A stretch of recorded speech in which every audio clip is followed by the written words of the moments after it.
des montagnes persanes. Donc, comme vous le savez, oui, comme vous le savez, 2026 est l'année internationale du pastoralisme. Nous devions donc organiser un échange sur le pastoralisme. Au départ, l'idée était de faire autour du Mont Blanc, mais nous l'avons déjà traité. Ensuite, nous avions pensé au pastoralisme en Amérique du Sud, nous l'avions déjà traité quand nous avons fait l'Argentine d'honneur. Nous avions pensé aussi au pastoralisme en Asie, mais nous l'avions traité quand nous avons fait le Tibet d'honneur. Et c'est tout naturellement que j'ai choisi l'un des anciens berceaux civilisationnels du monde, un pays que nous connaissons, qui est d'une très grande richesse poétique et intellectuelle, un pays de montagne principalement, dont le sommet est le sommet le plus élevé entre l'Asie et l'Europe. Donc, naturellement, vous avez compris que c'est l'Iran que nous avons choisi. Donc, l'Iran, un très grand pays, 3 fois la France, 80 millions d'habitants, mais c'est un pays extrêmement diversifié.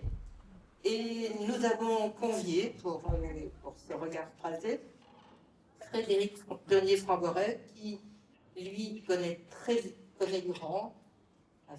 Il nous expliquera après pourquoi il est parti en Iran. Il est architecte de formation, géomètre de formation. Claude Salabresse, lui, qui est un écrivain voyageur, qui est un fidèle du Salon de Passy, qui intervient aussi dans les collèges, dans les lycées, mais qui connaît très très bien, j'allais dire aussi baroudeur, très très bien l'Iran. Et puis un invité, alors c'est un invité surprise pour certaines personnes d'entre vous, mais il connaît très bien Passy puisqu'il est intervenu pendant 3 fois à Passy dans le cadre du club alpin iranien. Donc là, il arrive de très peu de temps de Téhéran. C'est le grand spécialiste de la montagne en Iran. Merci d'être présents tous les 3 avec nous. Et avant d'échanger, donc nous allons découvrir avec Claude quelques images sur...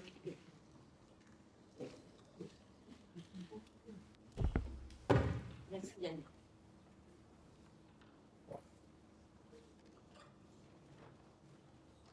Alors bonjour à vous toutes et à vous tous. Voilà, donc moi je suis Claude Salabresse, écrivain voyageur.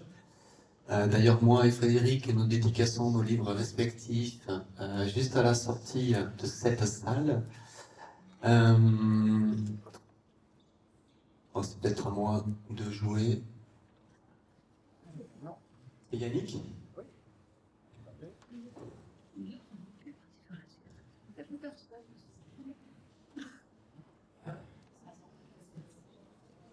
Voilà, magnifique. Merci Yannick. Voilà, donc le sujet de mon intervention initialement prévu avec le Salon du Livre de Montagne, c'était sur le pastoralisme en Iran, puisque chaque année l'ONU décrète une année spécifique. Donc cette année en 2026, c'est l'année du pastoralisme de façon générale. Donc nous, ça sera plus spécifiquement sur le pastoralisme en Iran. Alors j'interviens dans ce cadre-là, puisqu'en fait, lors de mon dernier voyage en Iran en 2018-19, j'étais parti avec des nomades Bakhtiari dans les montagnes du Zagros, dans le but de parfaire l'écriture de mon livre. Voilà, donc c'est dans ce cadre-là que je vous présente quelques diapositives en essayant d'être le plus complet possible sur le pastoralisme en Iran.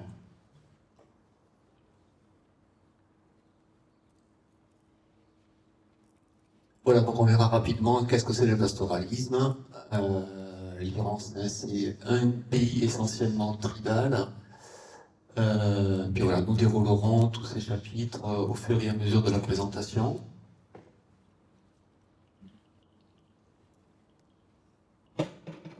Voilà, donc la majorité du pastoralisme, en fait, se trouve en Asie centrale. Donc notamment vous trouvez des pasteurs nomades, des bergers en Mongolie. On pourra faire un petit exergue si vous voulez un peu plus tard sur ces nomades mongols. On en trouve en Afrique de l'Ouest, donc dans la région du Sahel, et puis en Iran.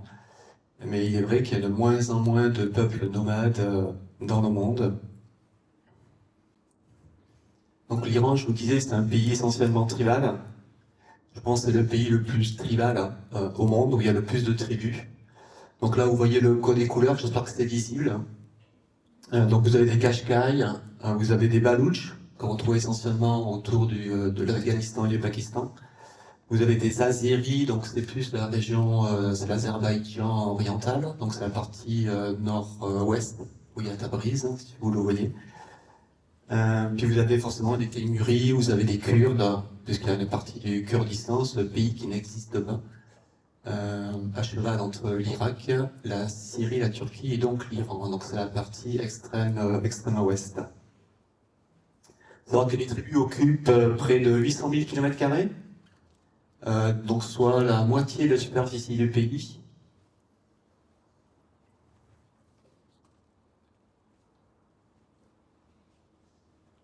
Plus représentatif, donc les Bakhtiaris, c'est le principal peuple tribal et donc nomade en Iran. Alors ce peuple revendique des origines prestigieuses dans l'histoire de l'Iran, dans l'histoire perse, notamment par sa tradition de transhumance biannuelle. Et d'ailleurs, dès le XXe siècle, ils ont même réussi à créer un État dans l'État. C'est pour vous expliquer un peu leur pouvoir et leur défiance par rapport au pouvoir central.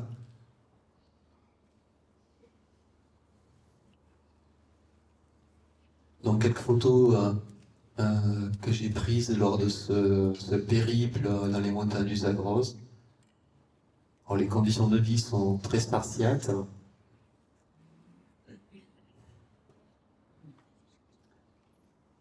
Alors c'est essentiellement des moutons et des chèvres. On va retrouver des bovins, mais dans d'autres régions d'Iran.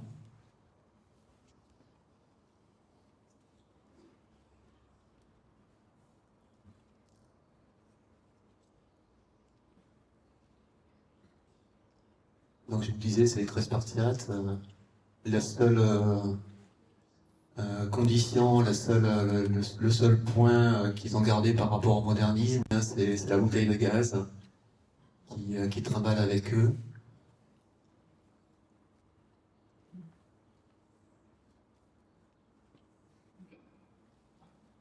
Voilà, donc des toiles de tente.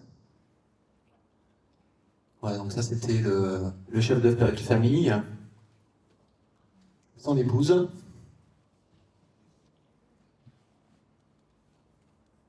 Et la plus jeune des filles. Alors aujourd'hui, bien évidemment, la migration a un peu évolué. Avant, c'était à pied qu'ils migraient. Aujourd'hui, la plupart du temps, ils portent tout le matériel sur des camions. Donc les temps de transhumance sont rapidement raccourcis. Voilà, donc c'est dans ce type de montagne. On a eu cet exemple parmi tant d'autres.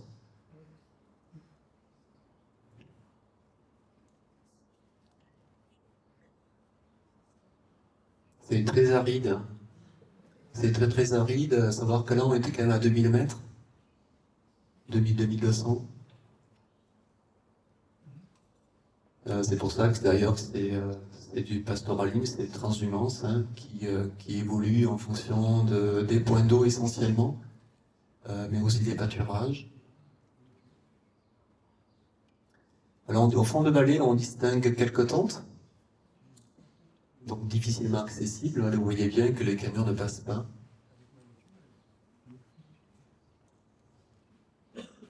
D'ailleurs, vous voyez les conditions géographiques et les conditions climatiques provoquent d'ailleurs de nombreux accidents. Déjà, c'est du milieu montagnard. Il faut savoir, par exemple, un simple exemple, vous avez un troupeau de chèvres qui est en bord de route, les chèvres traversent la route, une voiture les percute, le conducteur de la voiture n'est responsable en rien. Donc le pauvre berger va perdre une chèvre, deux chèvres, mais le conducteur n'y risque rien, il va continuer sa route. Dans beaucoup de pays, en fait, les Bakhtiaris, comme d'autres tribus, comme d'autres peuples nomades à travers le monde, sont pas des gens qui ont un regard toujours bienveillant de la part des autres.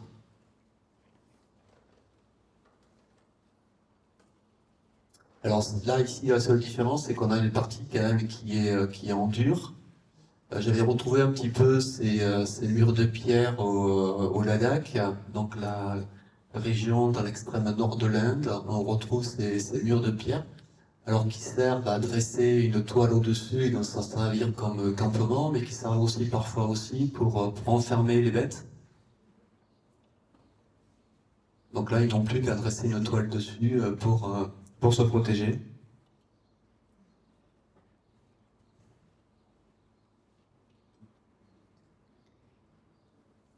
Ici, on a un autre peuple. Donc toutes les photos précédentes concernaient les Bakhtiaris.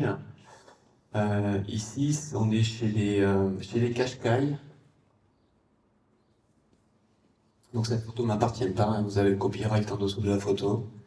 Donc c'est un peuple aussi d'éleveurs de moutons et de chèvres, comme les Bakhtiaris. Chez eux, la tente est plutôt éteinte en poil de chèvre. Maintenant, comme de partout, hein, c'est des toiles qui sont transportées avec des mâts. Je vais vous montrer ça. Voilà. D'autres paysages. Ici, vous voyez le berger, son fils et les moutons. Là, je t'expliquais tout à l'heure les risques liés à la conduite. Bon, en Iran, ils ne respectent pas toujours le code de la route et ont tendance à rouler très très vite. Moi, j'ai des souvenirs de traversée de région en Iran avec un taxi. Euh, J'avais fini par... on devient un peu fataliste des fois dans les voyages. Et j'avais passé beaucoup d'heures dans un train sans véritablement pouvoir dormir et je m'étais dit finalement, tu vas t'allonger sur la banquette arrière, tu vas te reposer et au moins tu verras pas la mort en face si jamais il y a un accident. Parce qu'il roule vraiment au propre configuré à tempo ouvert.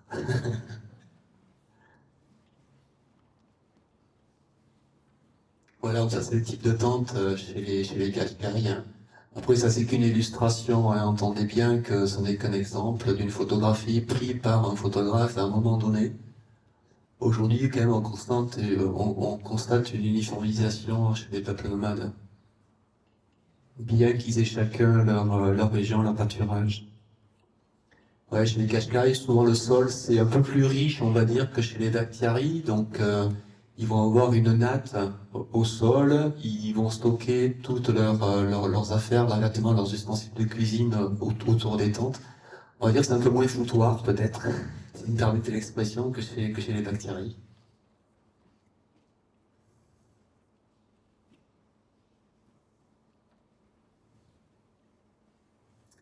Ouais, donc ici, vous avez la carte de l'Iran. Donc sont représentés les déserts, les massifs montagneux. Et puis ce qui est vert, c'est plutôt les vallées.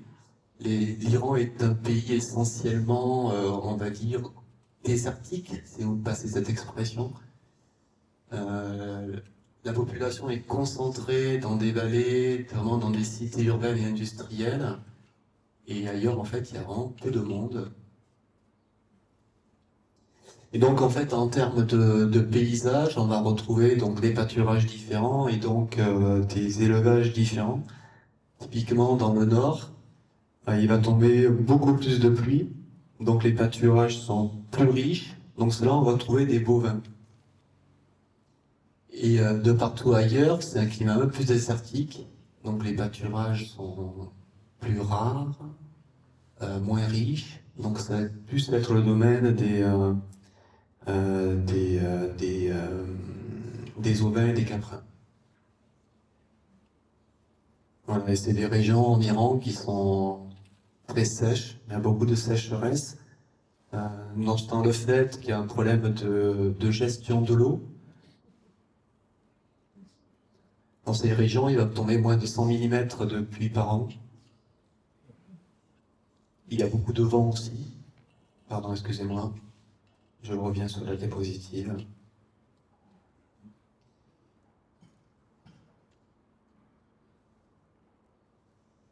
Et donc de fait, dans ces régions désertiques, donc essentiellement dans le centre, où il y a les plus grands déserts, Et dans l'Est, dans régions frontalières avec le Pakistan et l'Afghanistan, on va trouver essentiellement des Baloutches. En fait, le pastoralisme nomade s'impose presque comme un genre de vie obligé, puisque beaucoup de sécheresse, très peu de pluie et très peu de pâturage. Donc ils sont obligés de changer de lieu très souvent dans l'année.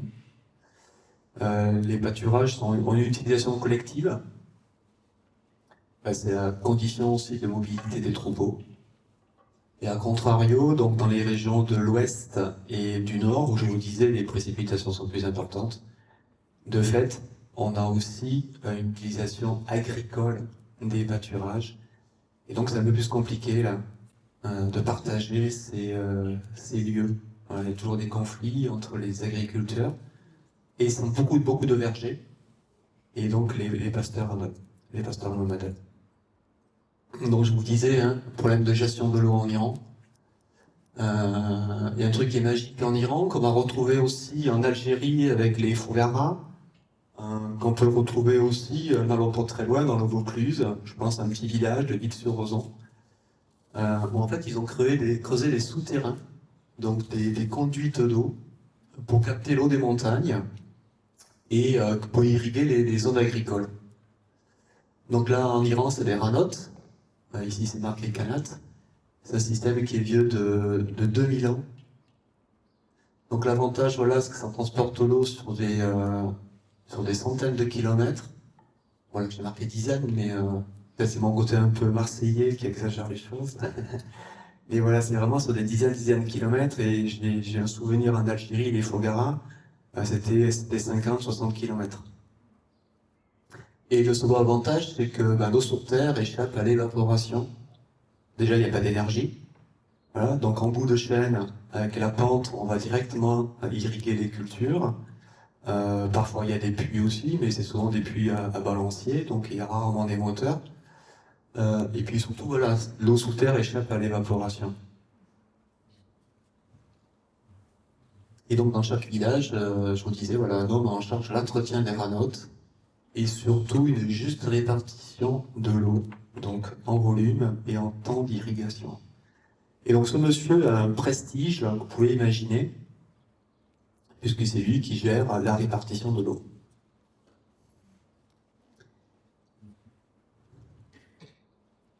Alors, en Iran, comme partout dans le monde, hein, il y a un déclin du pastoralisme. Alors, la première cause ici en Iran, c'est le stress hydrique et la désertification.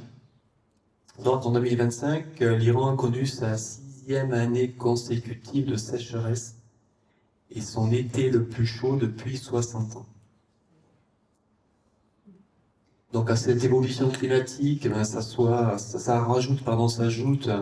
la croissance démographique et donc la consommation d'eau liée essentiellement à l'agriculture et à l'urbanisation.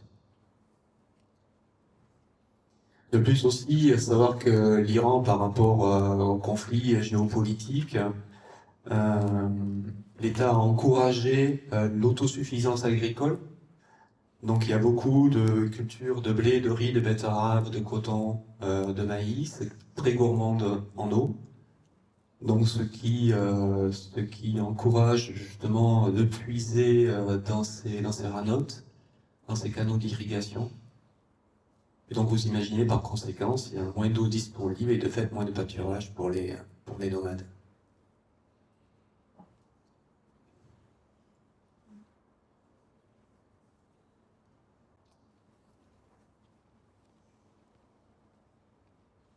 Voilà, donc ça c'est du côté de Varzaneh, je crois qu'on n'est pas loin, Ispahan, je crois, donc plutôt dans le centre d'Iran. Donc ça c'est un lac, c'était un lac, et il y a eu beaucoup de cultures de coton. Donc aujourd'hui c'est des déserts de sel. Donc ce qu'on voit forcément c'est un peu grossi, hein, mais voilà c'est des protubérances de sel qui ressortent de la terre.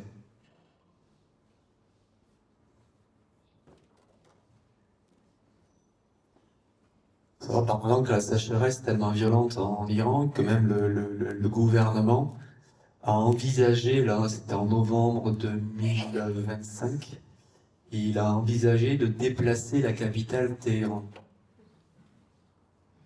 Donc ça représente, je crois, 10 millions de personnes. Voilà, des paysages désertiques, des lacs salés, qui avant étaient, voilà, c'était des immenses lacs.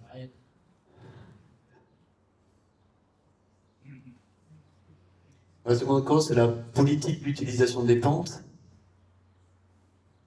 Donc en vrac, je vous ai livré plusieurs commentaires. Voilà, donc à l'époque du chat, il y avait beaucoup de zones entières qui étaient réservées aux chasses royales et donc interdites au bétail. Il y a eu une création de nombreux barrages aussi.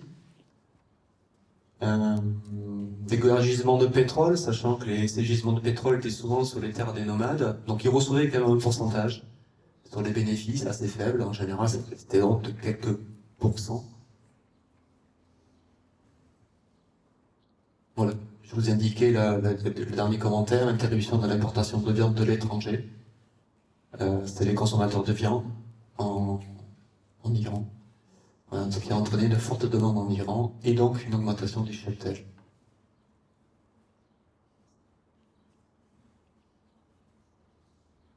En Iran, je crois qu'il y a plus de 500 barrages.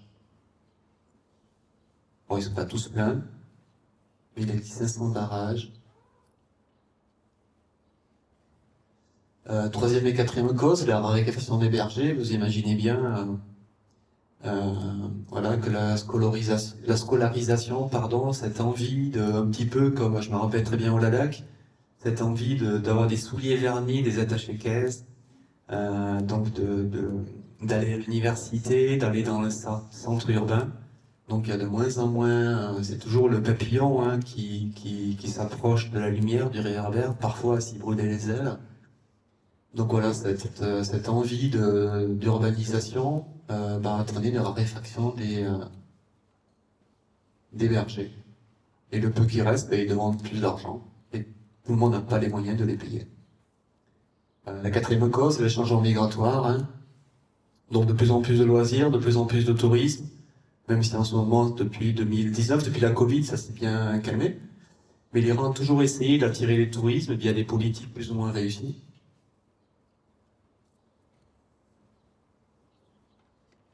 Comme je vous disais précédemment, il y a l'essor des vergers aussi. Beaucoup des terres arables appartiennent à des gens qui vivent en ville. Et donc c'est toujours pratique en fait d'avoir des vergers. C'est moins coûteux en temps que l'élevage, il faut souvent être présent. On va dire que là, donc à gauche, c'est un champ de grenades. Ça pousse tout seul, avec un peu d'irrigation, un minimum, il n'y a pas besoin d'être présent.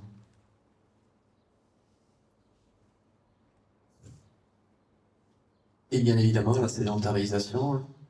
Quels que soient les gouvernements, quels que soient les pays, on essaye de sédentariser les peuples nomades pour mieux j'allais presque dire les surveiller, avoir une mainmise sur eux. On n'aime pas les gens qui vagabondent, hein. Vous avez qu'à voir le sort fait parfois à nos Roms, à nos Tziganes en France.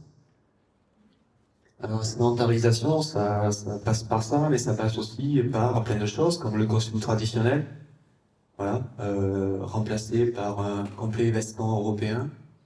Je sais pas, il y a à peu près 6 ans, quelque chose comme ça. Une femme Bakhtiari qui avait plutôt des vêtements très très colorés. Là, une nouvelle loi qui lui leur impose quand elle descend dans les vallées, donc quand elle quitte leur territoire tribal, de se recouvrir avec un vêtement noir traditionnel.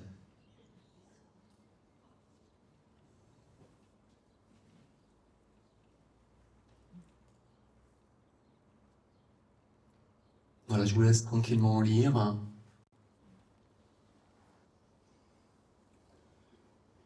Voilà, donc il y a eu beaucoup de construction de routes aussi, donc qui a entraîné aussi cette envie d'urbanisation et donc cette sédentarisation.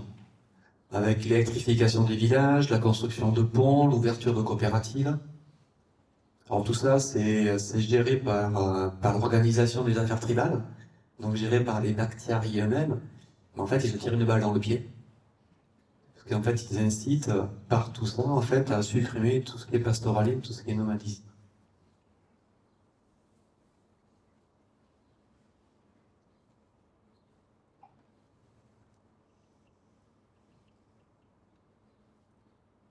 Voilà, donc, alors je crois que c'était durant l'époque du Shah d'Iran. Il voulait que donc que son pays soit vu à égal avec les autres pays occidentaux. Donc, on va dire le début, le commencement de la fin du nomadisme et donc du peuple tribal a commencé avec le Shah d'Iran parce que pour être vu comme un pays donc moderne, mais il n'hésitait pas en fait. Par exemple, les photos de dromadaires étaient interdites. Parce que qui dit dromadaire, dit pauvreté, dit nomadisme, dit un peu, voilà, pays un peu du Moyen-Âge arriéré. Tout ça, c'était dans l'esprit de ces politiciens. Ils n'hésitaient pas aussi à empoisonner les puits. Comme ça, ils n'avaient plus d'eau pour nourrir le bétail et eux-mêmes. Tout ça, voilà, pour les sédentariser. Et je vous disais, voilà, depuis les années 2000, le réchauffement climatique provoque de plus longues périodes de sécheresse et surtout, une fois que le sol est sec, de très grosses tempêtes de sable. Et en fait, voilà, ce sont les fermes qui réclament le plus un mode de vie sédentaire, parce que c'est à elles, euh, quel que soit chez les taïmuris, les kashkas, les bactéries, les balouches, euh, qui ont la plus grosse charge de travail.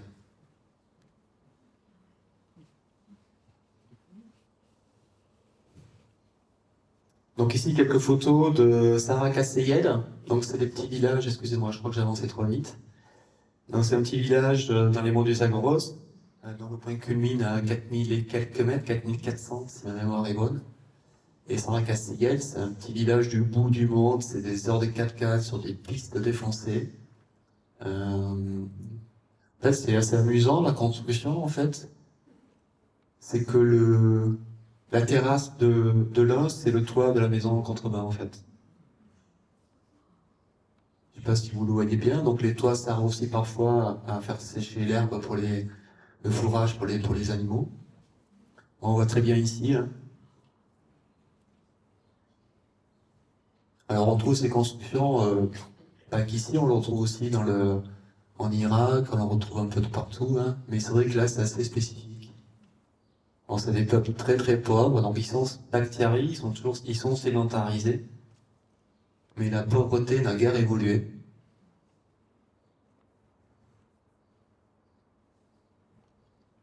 Donc ça c'est à l'intérieur. Oui, la seule concession au monde moderne, ici c'est une gazinière. La bouteille de gaz planquée à quelque part. Ici c'est à Mainland. Là, on change, justement, on sort des montagnes, comme je vous l'expliquais tout à l'heure, on est dans un environnement plutôt désertique. On reste quand même à 2200 mètres, hein.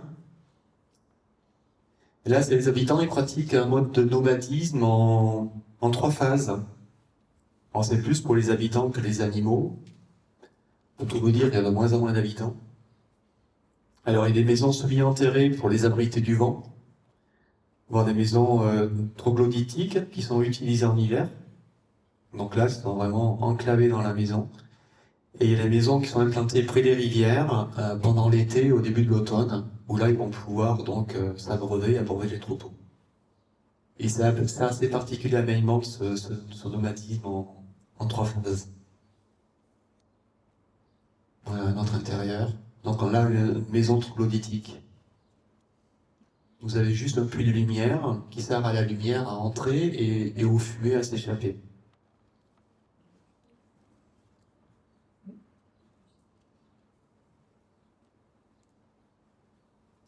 Donc je vais finir par l'avenir du pastoralisme en Iran. Alors tous ces points ne sont pas de moi, je suis pas assez compétent, hein, je suis pas un scientifique, je n'ai pas étudié dans le détail le pastoralisme, je suis juste en fait quelqu'un qui vient témoigner de son voyage et de ses rencontres. Donc voilà, vous avez plusieurs qu'on a déjà plus ou moins évoqués ensemble, hein.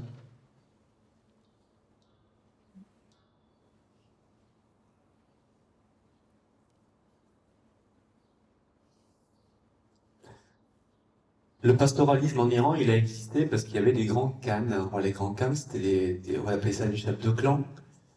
Et c'est eux qui géraient les affaires tribales. Sauf que ces grands khans, khan c'est écrit K-H-A-N, soit ils sont décédés, soit ils sont partis en ville, ils ont été sédentarisés, voire même à l'étranger. Et les rares responsables aujourd'hui, ils s'impliquent moins dans les affaires tribales, ils s'impliquent moins dans les décisions, donc les nomades sont plus livrés à eux-mêmes, ils se débrouillent comme ils peuvent. Et donc de fait, ben, l'individualisme gagne du terrain sur le bien commun.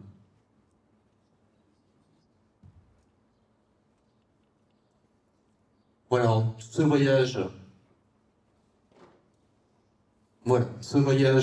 parmi les nomades du Zagros, ben, vous le retrouvez dans mon livre Au cœur de l'Iran. Et bien autre chose, un chapitre consacré au Kurdistan iranien. Je vous emmène découvrir Ispahan, l'ancienne capitale de la Perse. Voilà, il y a plein de points d'entrée pour découvrir ce magnifique pays, comme disait Joël, qui est grand comme 3 fois la France. C'est un pays à l'accueil proverbial, une grande richesse culturelle, c'est des gens accueillants au possible.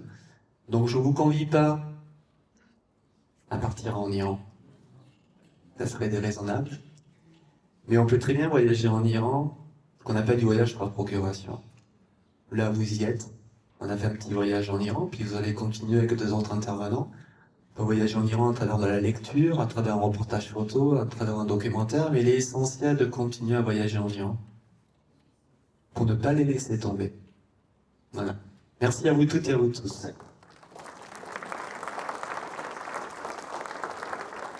Oui, merci Frédéric. Oui, c'est vrai que j'ai oublié de vous dire au début que nous ne parlerons pas de révolution islamique de 1979.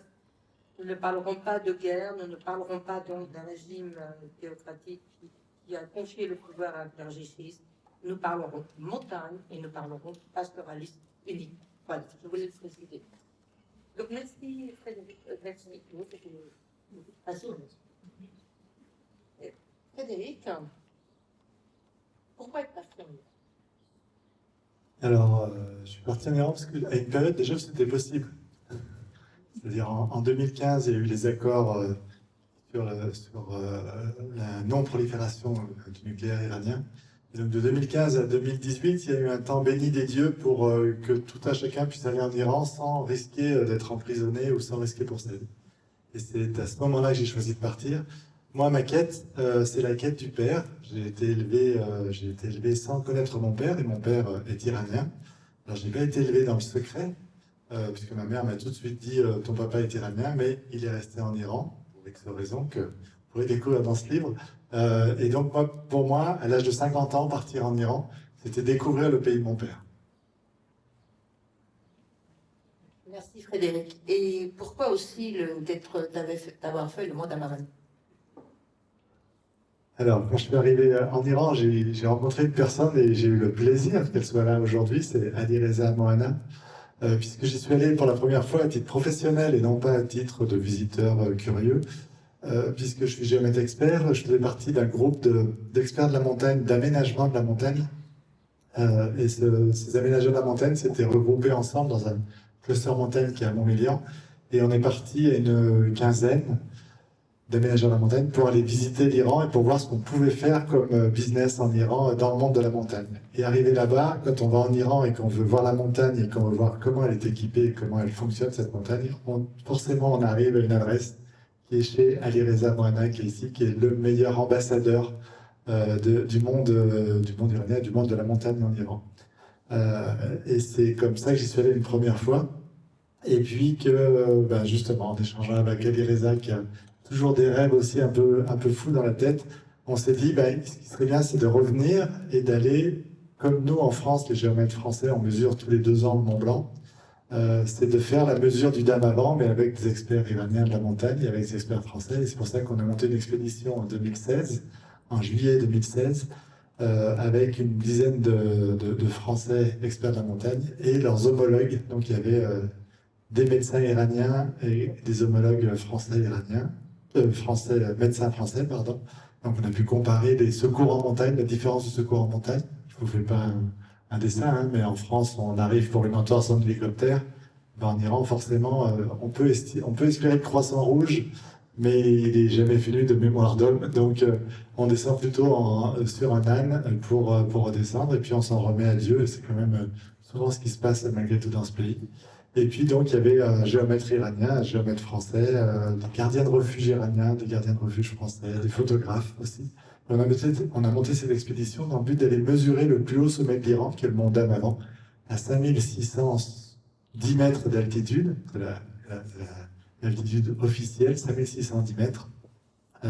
Même si on a eu la surprise au pied du volcan, parce qu'il s'agit d'un volcan, de ne plus avoir l'assistance de nos amis géomètres iraniens, puisque un message du gouvernement est venu leur interdire l'ascension. Et du coup, on n'a fait que les Français, l'ascension jusqu'en haut, pour découvrir quelle est l'altitude réelle de cette montagne. Merci Frédéric. Est-ce que vous pouvez nous dire pourquoi ce secret sur l'altitude du mont Damavand? Alors, juste un peu expliquer, si vous regardez une brochure et si vous regardez sur Wikipédia de façon très rapide, l'altitude du mont Damavand, c'est 5670 mètres d'altitude. L'altitude qui a été mesurée par un géographe allemand en 1936, qui est une altitude barométrique, donc forcément imprécise à plus de 50 mètres près. Et donc, l'altitude officielle, en tous les cas, celle retenue par le Shah d'Iran à l'époque, et puis repris par les mollahs derrière, c'était 5670. Il faut pas croire, mais en Iran, la culture scientifique est très développée. Et bien évidemment que les géomètres iraniens, avec les moyens que l'on peut avoir en France, notamment le moyen GPS, ont, dans les années 2000, je crois, sur la première mesure, dans les années 2000, ont mesuré le mont Damavand à 5610 mètres, c'est-à-dire quand même 60 mètres plus bas que son altitude réelle. Et du coup, on s'est posé beaucoup de questions, justement, pour connaître pourquoi cette différence. Et c'est lors d'un échange avec mon ami Hassan, qui était mon homologue géomètre iranien, et puis avec l'ambassadeur de France, parce que quand on est redescendu à Téhéran, on allait voir l'ambassade.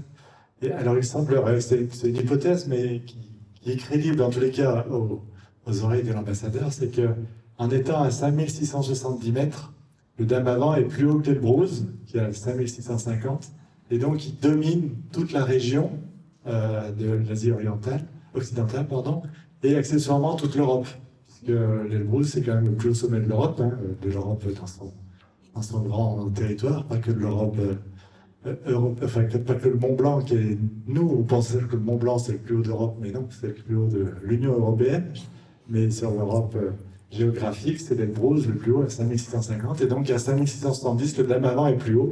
À 5610, c'est pas le plus haut. Donc l'idée, c'est qu'on souhaite toujours avoir la plus haute montagne, la plus grande, le plus grand de quelque chose. Donc voilà une des suppositions de ce secret, qui n'est pas un secret, parce qu'aujourd'hui, avec n'importe quel GPS, avec n'importe quelle vision satellite, on peut connaître l'altitude du Damavand.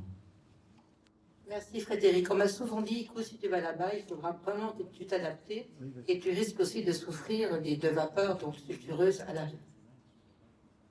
C'est ça, c'est que le Damavand, il a une particularité. Alors, j'avais un ami guide de haute montagne qui m'avait dit en été, c'est une grosse taupinière, et en hiver, c'est des conditions himalayesques. Alors, effectivement, il y a un refuge, le dernier refuge en pierre, il est à 4850 à peu près. Et les gens, en hiver, quand ils font des expéditions, vont mettre leur tente dans le refuge pour éviter les vents violents. Et la particularité de cette montagne, c'est qu'effectivement, même si on a grand beau temps, ce qu'on a eu nous, le 3 juillet, on a eu un temps magnifique, il peut y avoir des vapeurs de gaz qui émanent du cratère du volcan qui empêchent l'ascension jusqu'au sommet. Donc c'est pas parce qu'il fait beau et que les conditions sont parfaites qu'on est sûr de pouvoir arriver en haut. Alors nous, en l'occurrence, on y est arrivé, mais c'est pas... Merci Frédéric. Est-ce que tu peux nous dire comment est né l'alpinisme en Iran? On n'a pas, puis après on fera intervenir Ali Reza quand même, parce que c'est lui le spécialiste, mais juste pour d'ordre très général, on n'a pas d'écrit certifié, mais il y a une grande tradition orale en Iran, et donc le Damavand, a priori, il a été gravi dans les années 850-900. En tous les cas, il y a des traces de récits qui raconteraient que les premiers sont arrivés là-haut en 900, donc c'est quand même un exploit, surtout que cette montagne, elle a une grosse particularité, une grosse symbolique mythique. Hein, il y a un monstre qui est enfermé à l'intérieur, enchaîné, et donc quand il fume, c'est quand il n'est pas content, et donc ça augure rien de bon. Mais en tous les cas, voilà, la mythologie iranienne est beaucoup basée sur ce volcan. Et après, l'alpinisme, c'est un peu comme chez nous, j'ai envie de dire. C'est les Anglais, surtout, qui sont arrivés dans les années 1850-1860, qui ont commencé à gravir et mesurer un peu toutes ces montagnes. Et donc là, tout à l'heure, on a parlé de la chaîne de Zagros, pardon, excusez-moi, j'ai un trou de mémoire, de Zagros, donc qui était le sud-ouest, là, qui borde la mer, et au-dessus, il y a l'Elbrus, qui borde plutôt tout le côté mer Caspienne et la Turquie. Et c'est dans ces montagnes-là que beaucoup d'Anglais, notamment, et des Autrichiens, ont commencé à faire l'alpinisme 1850-1860, et puis après, c'est plutôt 1920-1930, avec l'arrivée d'autres Occidentaux qui ont vraiment enclenché le dynamisme de l'alpinisme, et puis après, c'est Ali Reza, tout simplement. Ali Reza, do you want to add? Okay. Bonjour everybody. Sorry, I cannot speak French well, so I ask Frederick to translate. I have a short presentation of Iranian mountains for you very quickly. Ok, donc Ali Reza, il s'excuse de ne pas pouvoir parler français, même s'il parle très bien français, il le comprend en tous les cas, c'est sûr, et il le parle bien, c'est juste qu'il est timide. Voilà. Et donc il a amené une petite présentation de ce qu'on fait de la montagne en Iran aujourd'hui en termes de... vous allez voir, en termes de... Donc, okay. So there is a beautiful shadow of Damavand that you can Ça, see. c'est l'ombre du Damavand. Quand on monte sur le Damavand, on va toujours pour le lever du soleil, comme toutes les montagnes évidemment. Et quand on monte, on voit l'ombre qui se projette dans la mer de nuages. C'est juste un spectacle magnifique. So that what the clubs talk about, the arid area of Iran is a dry country, but I want to show that it is dry, but it's a high altitude because it is located in the Alp-Himalaya belt. Voilà, donc comme vous l'avez vu, l'Iran est un pays aride, qui est malgré tout un pays de montagne, et on voit les chaînes qui s'étendent des Alpes, c'est tous les traits rouges là, qui s'étendent des Alpes jusqu'à la chaîne himalayenne. On voit bien ces deux rangées de chaînes de montagne, avec des sommets qui dépassent plus de 4000 mètres sur la partie nord, notamment de l'Iran. So what I want to show you that is very important that Iranian mountains are in lower latitude in compared with the Alps. So it means the snow line is upper than the Alps. Alors, ce que je voulais vous montrer, c'est que les montagnes iraniennes sont à une latitude beaucoup plus basse que la France et que les Alpes, et que c'est pour ça que le sommet,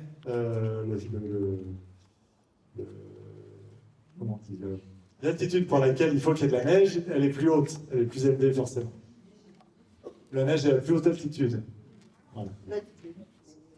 So, and the second thing that different Iranian mountain to French Alps is the erosion.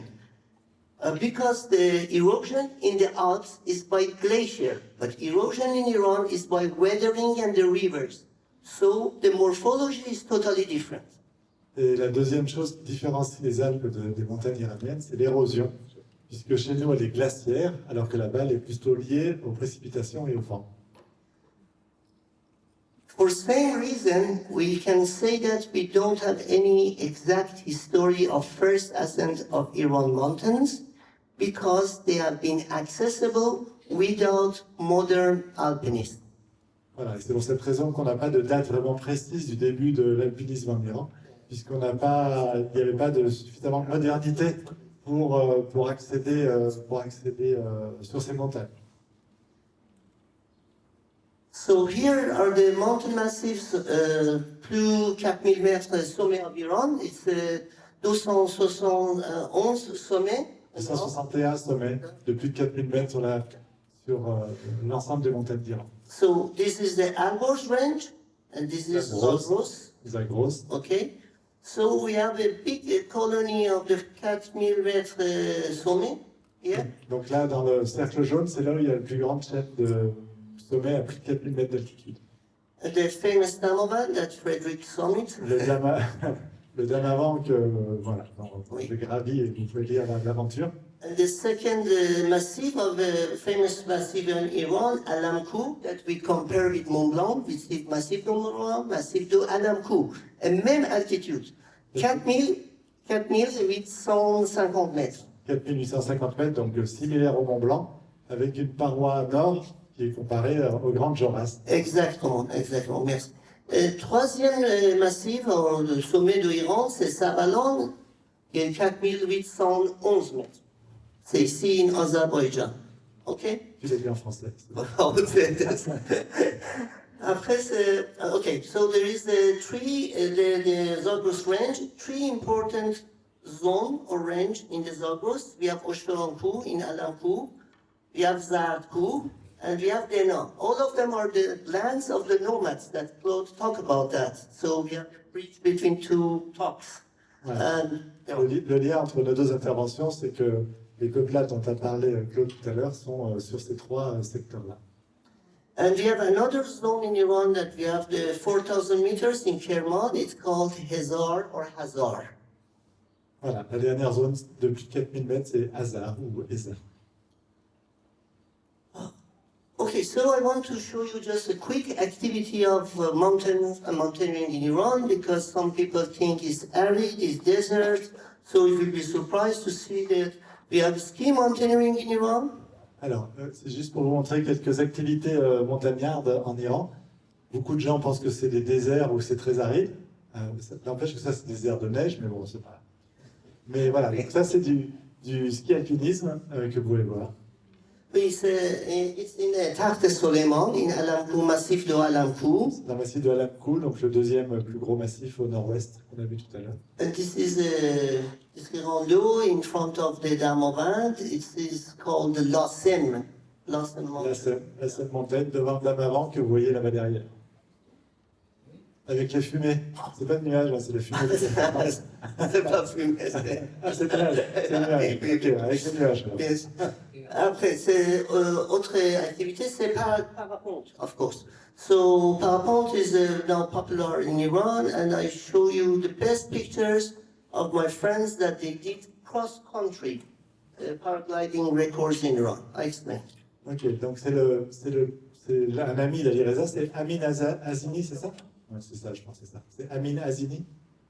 So this is, Amin Hazini is a person who's a good pilot. This is how he fly over the Zagros, cross the Zagros.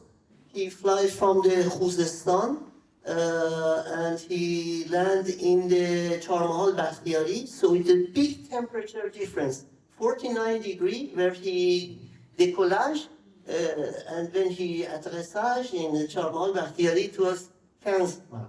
Donc il a traversé la montagne des Zagros et donc il a décollé à 49 degrés Celsius de température et il a atterri à 15 degrés. Je ne sais pas s'il a atterri à 15 degrés. And this is another view of crossing the Zardku Bakhtiyari. Voilà, une autre traversée. Oui, traverse the Bakhtiari, Zardku. le dernier, Zarkou Bakhtiari. Yeah, and I want to show this one also.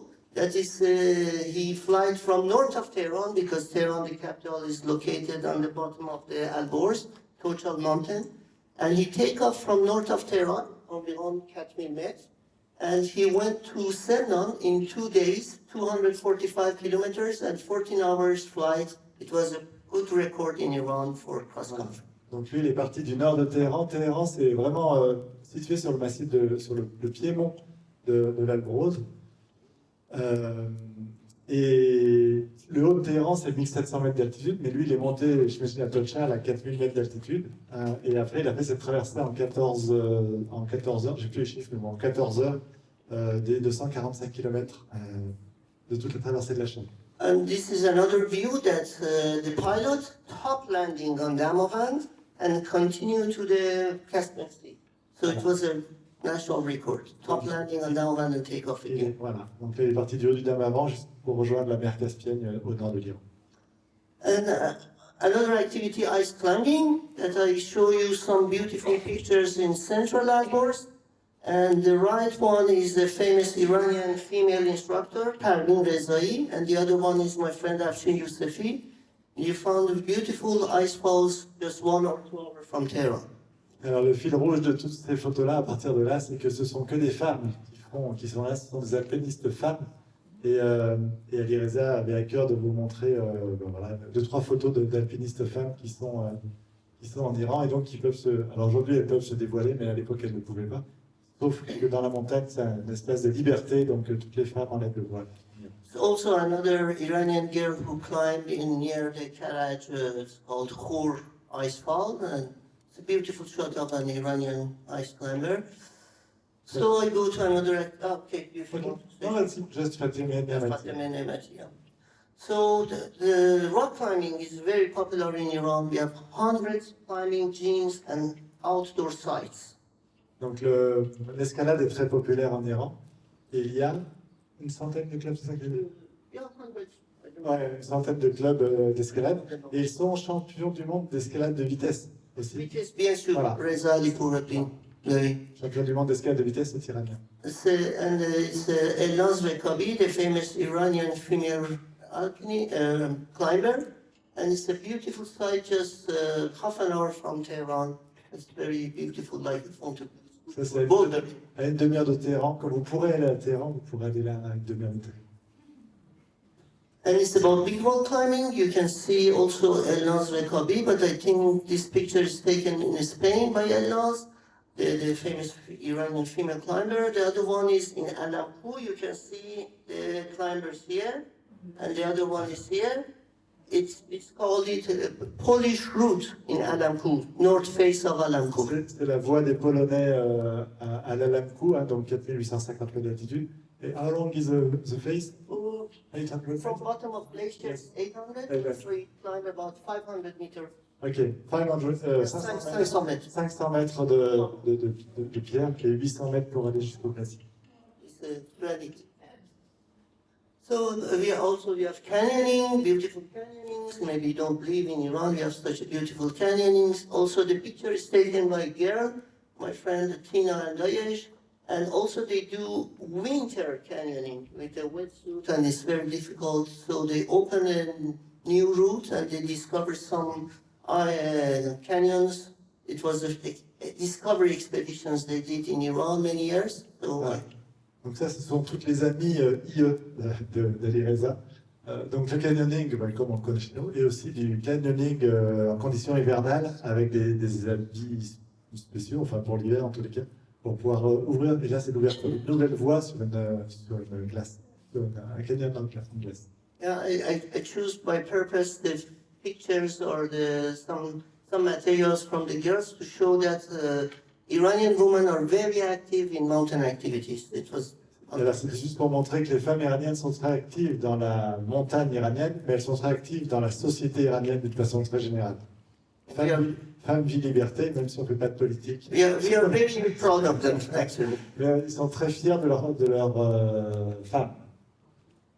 And also we have the river activities like kayaking and rafting and whitewater rafting.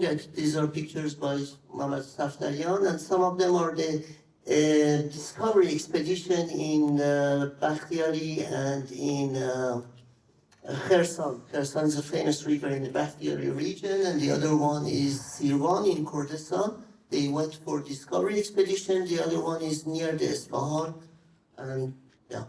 À côté d'Ispahan, dans le Kurdistan et dans les plaines des Bactériens, des découvertes en kayak et en canoë. Bon, on se croit un peu pas loin de chez nous quand même. So there are beautiful pictures. My friend who is interested in astronomy and Dalavan, Majid Orjudi, if you're interested, you can find his pictures in Instagram. Voilà, Damaro. 5610 mètres d'altitude. Merci. Merci, Alireza.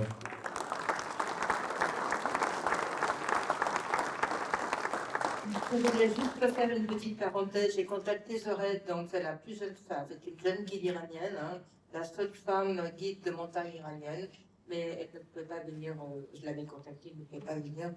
Je voulais poser une question à tous les deux, c'est que représente la montagne pour les Iraniens? Donc tous les deux, vous avez une vision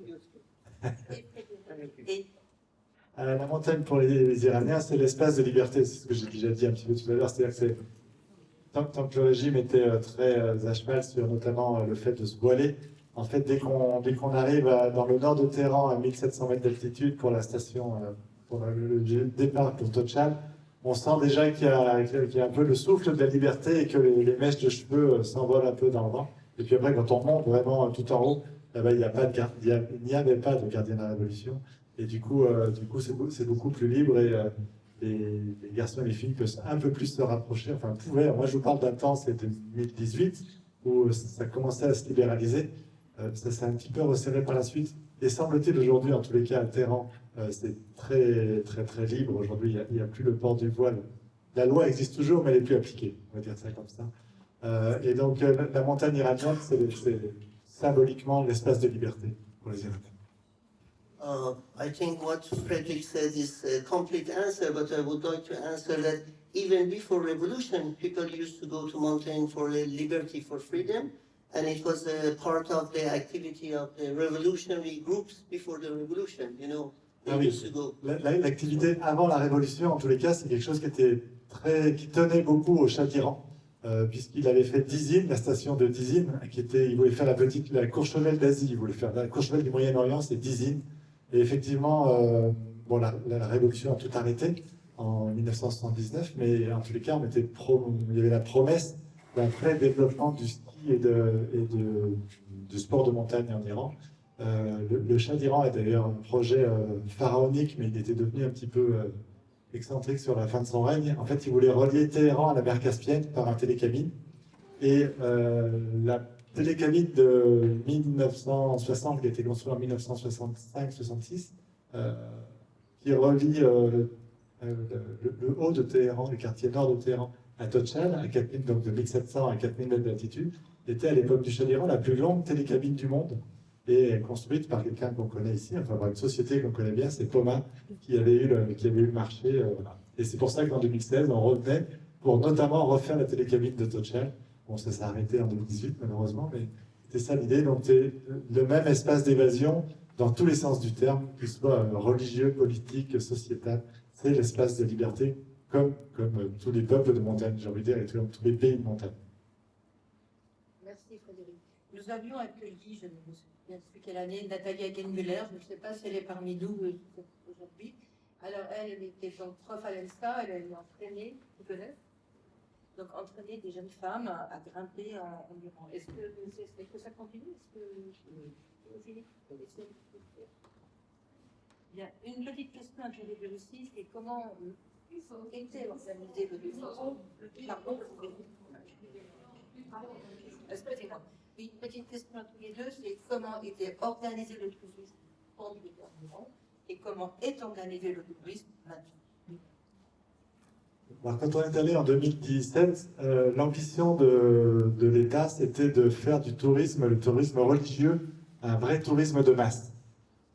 Et donc, notamment au niveau de la montagne, et c'est ce qui nous avait été dit quand on allait de ministère en ministère, c'était de dire, nous, aujourd'hui, on est à l'année 0, donc 2016-2017, et on veut vraiment développer le tourisme. Et pour ça, c'est pour ça qu'on a besoin de l'expertise française, notamment, pour aller développer des télécabines, pour aller développer des nouvelles stations de ski, pour refaire le projet du Shah. On a été dans les bureaux d'études qui nous représentaient les différentes stations, une sorte de trois-vallées, excusez-moi, on est en Haute-Savoie, mais bon, ça vous parle quand même, les trois-vallées. On voulait refaire cet assemblage de différentes stations qui se reliaient les unes aux autres.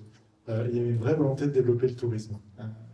Aujourd'hui, je pense qu'ils sont plus préoccupés par d'autres soucis, et que le tourisme, comme la culture, a dû sauter un peu dans l'échelon des financements. Mais ça, je vais laisser aller Reza. On va commencer à faire de la politique, là, c'est dit. Alors. Okay, these days there are many requests for the people. Of course, they want to come and visit Iran for cultural heritage or for the mountains or everything. But unfortunately, you know, the situation is somehow that me here as your friend, I don't recommend because it's sensible. The area is sensible. But we hope the peace comes soon and we can travel. But I'm sure that before these days, as you know, it was no visa for the European. They were able to get visa on the airport, except the British, but Americans. But for the all European, it was open, and I hope we go back to these days very soon. Okay. Donc aujourd'hui, on ne peut plus aller en Iran, donc il n'y a plus de tourisme, de développement du tourisme en Iran, notamment pour les Occidentaux. Il faut un visa à l'arrivée à l'aéroport, mais en fait, il faut s'assurer de pouvoir avoir le visa avant d'y aller, parce qu'ils ne le délivreront pas à l'aéroport.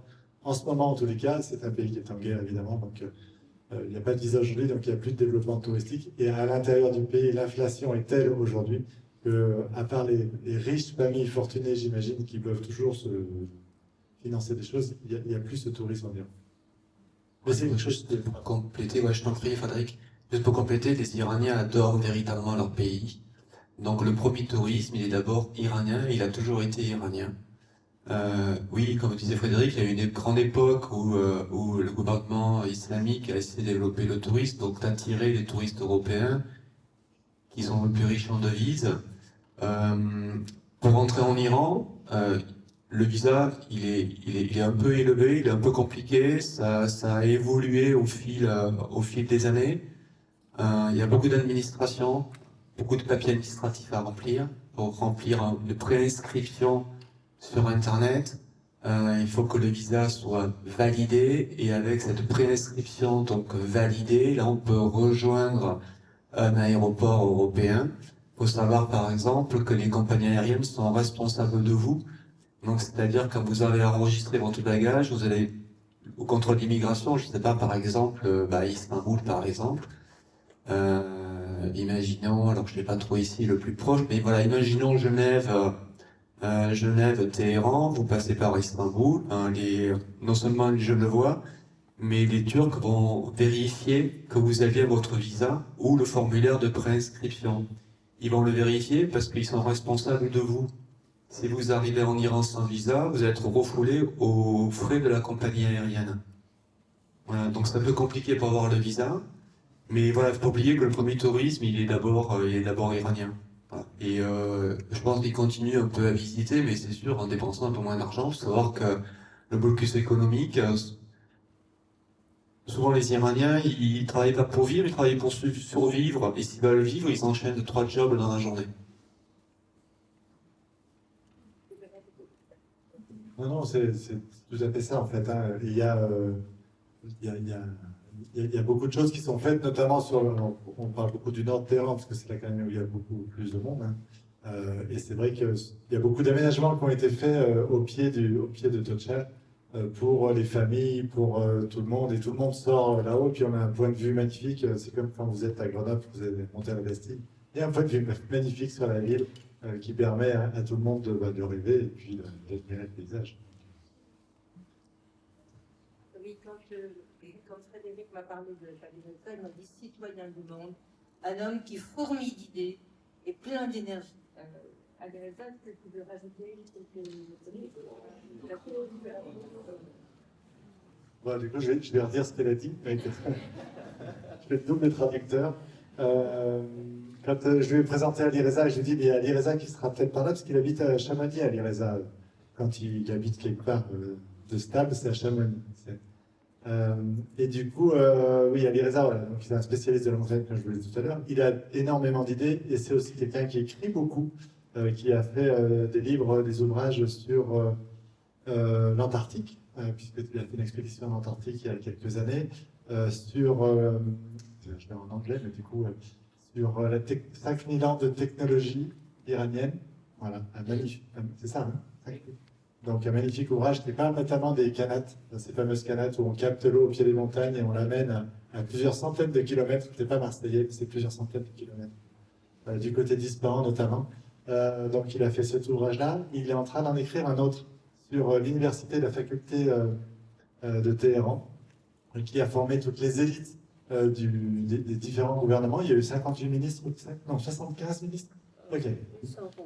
75 ministres qui sont sortis de cette école formidable, cette université formidable qui est toujours là. Et aussi l'université, le lieu de toutes les révoltes, comme il peut s'en passer, et de toutes les révolutions, comme on peut connaître ça en France. Et dans laquelle mon papa était, et c'est comme ça qu'en croisant Alireza et en discutant un soir chez lui, parce qu'il m'avait aimablement invité, il me dit, moi j'étais à telle université, mais je dis, mais moi aussi, mon père que je recherche, il me semble qu'il était dans cette université, et donc En tant qu'ancien élève de l'université, il avait gardé les livres de tous les élèves. Et donc, on a retrouvé mon père dans son livre sur la session 1960 de l'université de Téhéran. Donc, voilà, ce qui nous a aussi unis pour la vie, j'ai envie de dire, pour cette histoire. Merci à tous les trois. Est-ce que certaines personnes veulent poser des questions à nos invités? Je passe le micro. Est-ce que... C'est merveilleux. Oui, une question. Est-ce qu'on peut est-ce qu'on peut sortir facilement d'Iran aujourd'hui? Sortir facilement.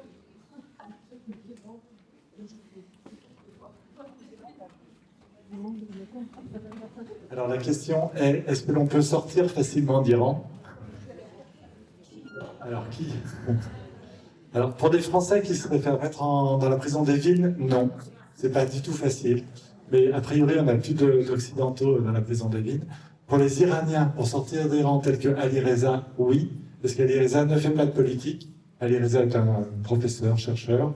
Donc du coup, il n'est pas embêté. Il est marié d'ailleurs. C'est son épouse qui vous a transmis le micro. Donc voilà.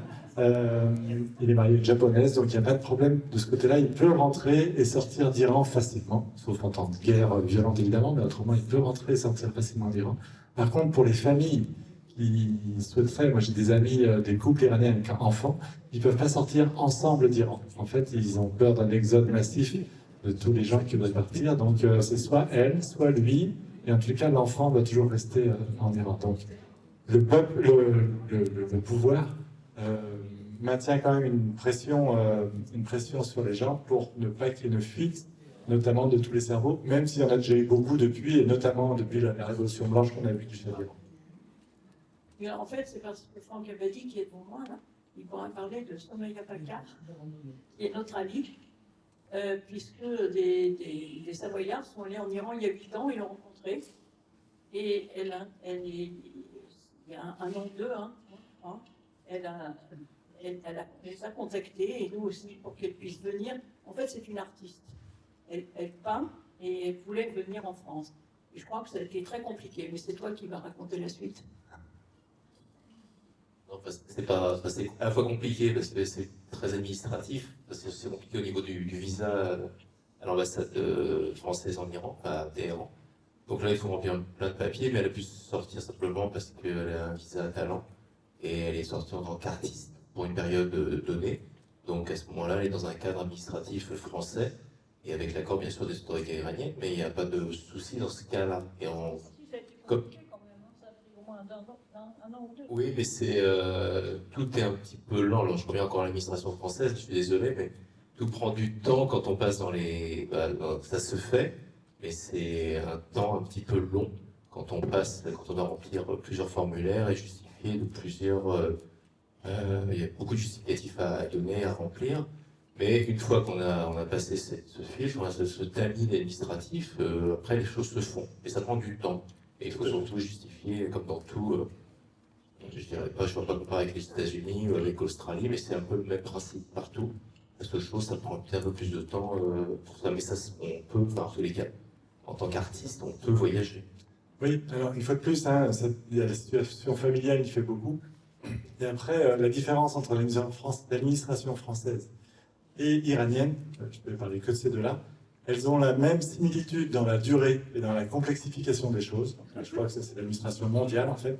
Sauf qu'en Iran, il faut rajouter un peu de bakshish quand même si on veut que ça avance ici et qu'on ne se trompe pas de dossier. Ça, je ne prends pas Ali Reza à témoin parce que je ne voudrais pas le mettre en situation compromettante, mais il y a aussi cette notion-là qui fait que, notamment, moi je vous en parle parce que quand on a voulu mesurer le Damavand, on avait l'accord du grand directeur de l'IGN local, de CNN, Centre national de la cartographie iranienne. On avait l'accord du Big Boss, grâce à Ali Reza d'ailleurs. Donc on a tout fait, tout était dans les règles, on avait tous les papiers, les permissions d'avoir des GPS iraniens pour faire la mesure. Il n'empêche que, arrivé au pied du Damavand, il y a eu un contre-ordre dont je ne sais où, qui moi me demandait de retourner à Téhéran, donc à 2 heures, 3 heures de route, 2 heures, 2-3 heures de route, et de redonner la liste de tous les passeports et de tous les visas de tous ceux qui étaient avec moi dans le groupe, et de connaître aussi tous nos homologues iraniens. Donc c'était juste pour empêcher cette ascension d'une façon administrative. C'est pour ça que les autres que les Iraniens ne sont pas venus. Et nous, on est quand même montés en disant, mais finalement, on se balade, on ne va pas faire de mesures officielles, et qu'on a fait une mesure officieuse, et dont l'ambassadeur m'avait dit, vous en parlerez une fois que vous serez sorti d'Iran. Et c'est tout écrit là, c'est super passionnant, vous allez voir. Simplement pour revenir justement dans les Iraniens qui viennent en Europe ou pas, on a eu justement pour le premier prix du Grand Prix de la BD de montagne en 2024, on a eu l'honneur d'avoir Manan Estani qui est venu signer son ouvrage qui parle de ses colporteurs au Kurdistan. Tout à fait. Et lui, il est dans une autre position. Lui, il est réfugié. Donc pour lui, il est hors de question de rentrer. Il ne peut pas rentrer. Donc là, c'est encore un autre cas de figure. Mais une fois qu'il est parti, il a demandé le statut de réfugié, automatiquement, il se ferme la porte Pendant 10 ans. pour rentrer. Pendant une durée déterminée. Donc voilà, il est à Paris. Maintenant, il habite à Paris. Il y a beaucoup de nos actrices, les plus belles actrices françaises aujourd'hui, comme Golshifteh Farahani, enfin, je dis françaises, elles sont iraniennes, mais évidemment à l'écran, ou Amir Zebrahani, sont des grandes actrices qui ont eu des prix au Festival de Cannes et qui sont iraniennes et qui sont exilées et accueillies en France. En France, en Allemagne, aux États-Unis, en Australie, qui sont les principales villes d'immigration iranienne aujourd'hui. Merci Frédéric. Oui, j'ai complètement oublié de vous poser la question à l'un ou l'autre. Est-ce que ce fameux festival d'escalade existe toujours en Iran? Nous étions, le salon a été invité une année. About this story, maybe I can explain.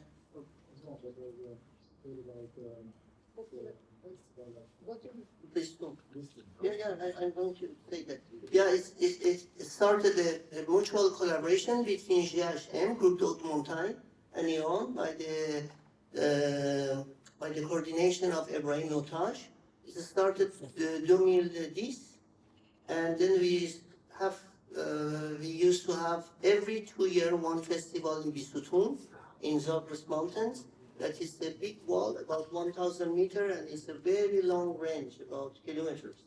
But unfortunately, we stopped it a few years ago. Donc il y avait le festival de la montagne à Bisutun, qui a été créé en 2010 par Ebrahim Notaj, qui est l'ami d'Ali Reza qui habite à Paris aujourd'hui. Et ce festival il réunissait tous les 2 ans tous les alpinistes internationaux à Bisutun. C'était aussi un endroit où les filles et les garçons pouvaient parler et se raconter des histoires. Et donc la paroi, alors plusieurs kilomètres de long en vertical, enfin à l'horizontale, je ne sais pas comment dire, plusieurs kilomètres en linéaire, voilà, plusieurs kilomètres de long, et il est dit 1000 meters, et à peu près 1 kilomètre, 1000 mètres pardon, de hauteur d'un paroi d'escalade. Voilà. Si vous tapez Bisutun, B-I-S-O-T-U-N, festival sur moteur de recherche, vous retrouverez. Mais ça s'est arrêté là il y a quelques années. Ils en ont parlé dans Alpine Magazine plusieurs fois. Malheureusement, c'est terminé. Est-ce qu'il y a parmi vous quelqu'un qui a été grimpé en Iran, qui a fait le mont Damarawan? Je sais qu'il y avait une guide qui devait... Non, personne? Oui. C'est une anecdote plutôt, mais en fait, elle, c'est notre fils qui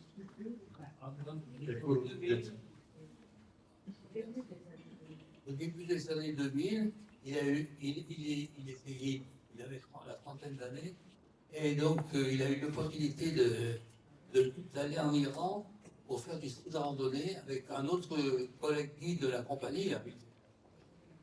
Et il m'a parlé d'une descente qu'il a fait sur Téhéran, depuis un sommet sud. Et il m'a fait voir des photos, ça m'a l'air fantastique.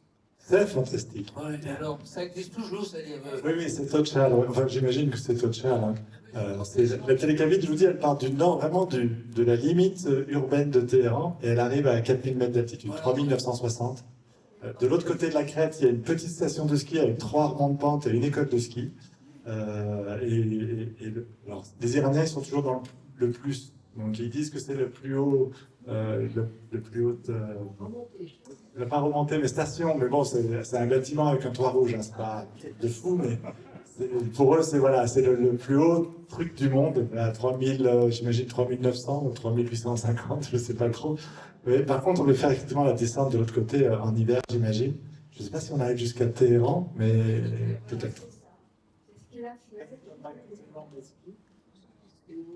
Not really. Very occasionally. I mean, I think it's not possible to come to.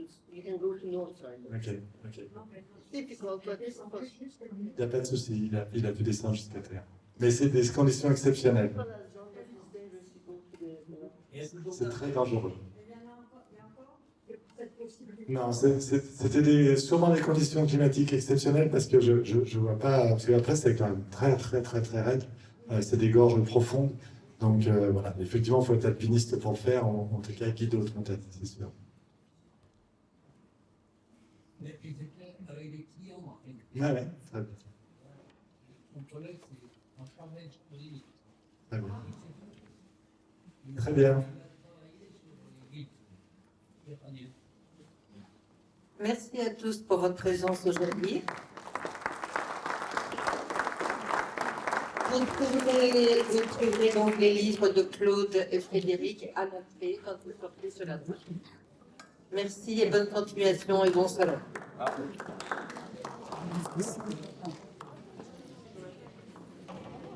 Ça m'a fait que 3 heures.